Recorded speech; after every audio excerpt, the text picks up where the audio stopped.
Welcome back. Information is power. And if you're going to dive with your book into the publishing industry, it helps to have as much information as possible. With that in mind, we're going to talk about the history of publishing. Now, for much of human history, and indeed prehistory, long-form stories were told and shared in only one way, orally. This was the earliest form of publishing, a storyteller telling their stories to those gathered around them. If the story was one that storyteller had composed, you might call it self-publishing. If they told the story of another, they were publishing that person's story. If they took someone else's story and retold it in a new way, they were doing what today might be considered either plagiarism or reinterpretation. Whatever they told, they were making these stories public. They were publishing. Then, somewhere around the beginning of civilization, people started finding ways to write stories down. Short stories carved in stone, then longer stories written on scrolls, or later handwritten books.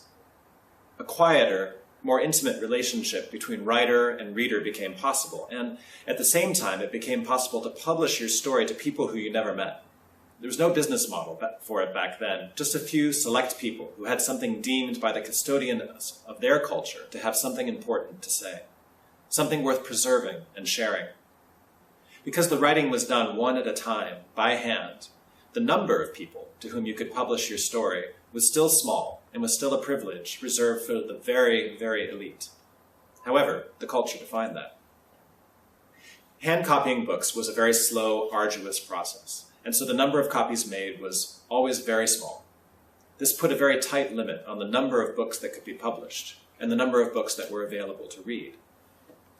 In Asia, the Middle East, and parts of Europe, first woodblock and then metal movable type printing sped up the process a little bit. These technologies were a big improvement in efficiency over hand copying, and they allowed for a substantially wider distribution of books.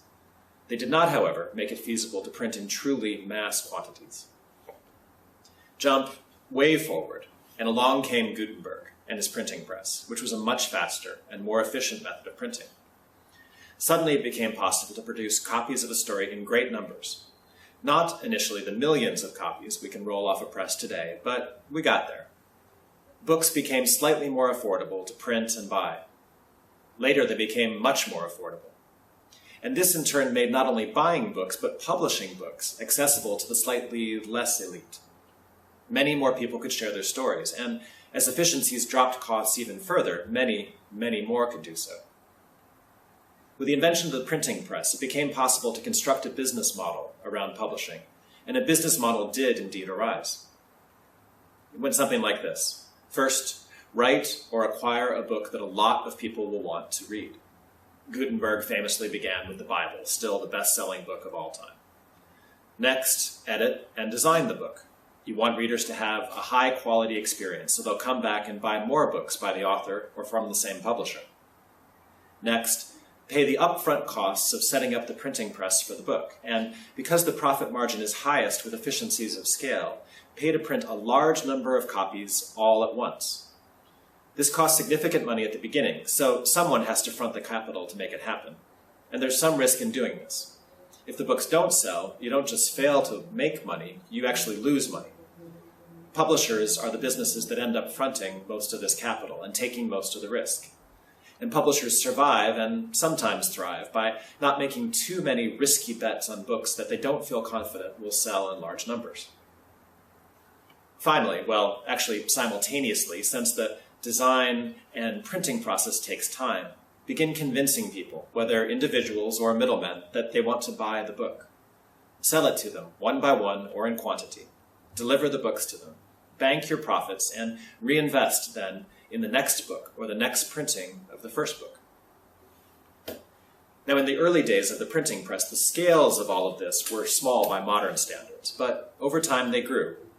Today, a traditionally published printed book by an unknown author might have a relatively modest print run of 2,000 to 5,000 copies. A new release from a best-selling author might have a print run in the hundreds of thousands or even millions. But the basic process remains the same.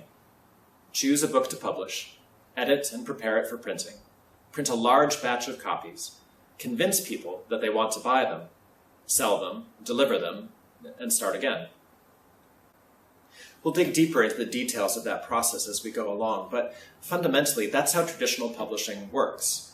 And it's how it has worked now for several centuries. But it's not what to publish meant before the printing press, and it's not the only way to publish today.